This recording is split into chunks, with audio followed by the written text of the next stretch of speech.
Hello, so this is a video of, well, a list I found that says Therapist Spill. The 14 ways to get through times. So clinical psychologist Christina G. Hibbert, PS Psych D, knows a lot about tough times. Her younger sister died from cancer at 8 years old. In 2007, another sister and her sister's husband died within 2 months of each other. At the time, Hibbert was just several weeks away from giving birth to her fourth child. Almost overnight, she inherited her nephews and became a mom of six. I've been a daughter in grief, a sister in grief, and a mother raising kids in grief. I know it's not easy, but when you do the work to overcome your difficult experiences, you can heal. And when we choose to do it together, our family would really become even better in the end. So this is what she said in her book, her forthcoming memoir, This Is How We Grow. Maybe you're going through a similar experience or are grieving another kind of loss, a romantic relationship, a friendship, a job, a house, or maybe there's a completely different kind of stressor in your life. Whatever you're struggling with, here are 14 expert tips to help. So 1, acknowledge and feel your feelings. Avoiding your negative emotion may feel like an effective stopgap measure, but in fact, it simply postpones and perhaps escalates and exasperates a flood of negative emotions, sometime in the future. Ignoring your emotions is like trying to run away from something that's right on your shoulder. The only way you truly be free is to stop and face your emotions. Still, you might worry that your emotions will be too overwhelming. While this can happen, people tend to get stuck because they're actually not feeling their emotions. Instead, they think about or wallow in and replay events. But they are not letting themselves really feel the pain, loss, sadness, anger that is lurking within. So don't judge or rationalize away your feelings.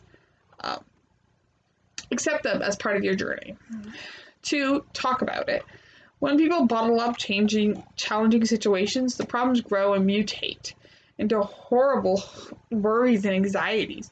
In therapy, talking about your troubles, however, helps you better understand your own fears and get valuable feedback from others who you probably experience similar levels of distress. 3, try and see past the hardship. So when you're in crisis, it's hard to see any upside. But with some distance, you may be able to see the situation in a different light. 4, prioritize self-care. Self-care is absolutely necessary to survive through situations, especially tough ones. The Psychology of Success in Business says you won't be any help to others if you're incapacitated.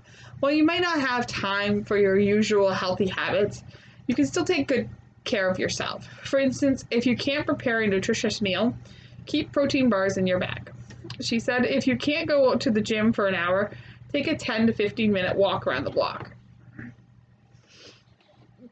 5, consider if you experience a catastrophe or an inconvenience. Sometimes we magnify problems, turning a fixable concern into a calamity. 6, practice acceptance. Let go of that which you cannot control.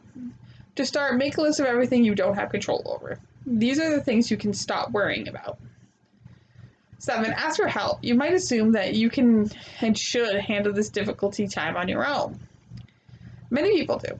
But interestingly, when Duffy talks about clients, most say they never expect others to manage similar situation alone. 8, limit time with toxic people. Sarini suggests spending less time or no time with toxic people.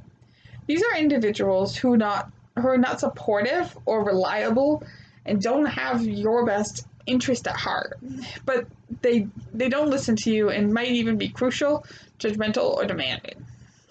9, stay grounded in the present. Practice mindfulness techniques such as deep breathing, meditation, and yoga. These are excellent for the mind, body, when you're going through a crisis. 10, call an end to the crisis. Far too often we allow crisis to define our lives in mindsets for way, way too long. We burn out, become more anxious and depressed, and have less energy and focus to find effective solutions. Calling an end to the crisis helps you shift into a calmer and more solution-focused mind. 11. Observe the situation as an outsider. Take a crisis break in which you relax and observe the situation as if you were an outsider. 12. Just take action. If you don't know what to do, do something. Make a list, make some phone calls, gather some information. Avoiding a situation only adds to your anxiety and what ifs. 13. Remember you are not your difficult time. You are not your problems or your crisis. You are not your divorce, your illness, your trauma, or your bank account. Your true self is that deeper entity within that is perfectly whole and well, no matter what you're experiencing. 14. Remember that everyone heals differently. I encourage children and adults to remind others that this is their journey and that no one should be clock watching. Everyone feels in different ways and everyone heals in different ways. Tough times can feel incredibly overwhelming and exhausting, but there are many things you can do to soften the blow. Plus, if you're currently not in crisis but have issues to work through, seek professional help. So that's it for this video. Thank you for watching.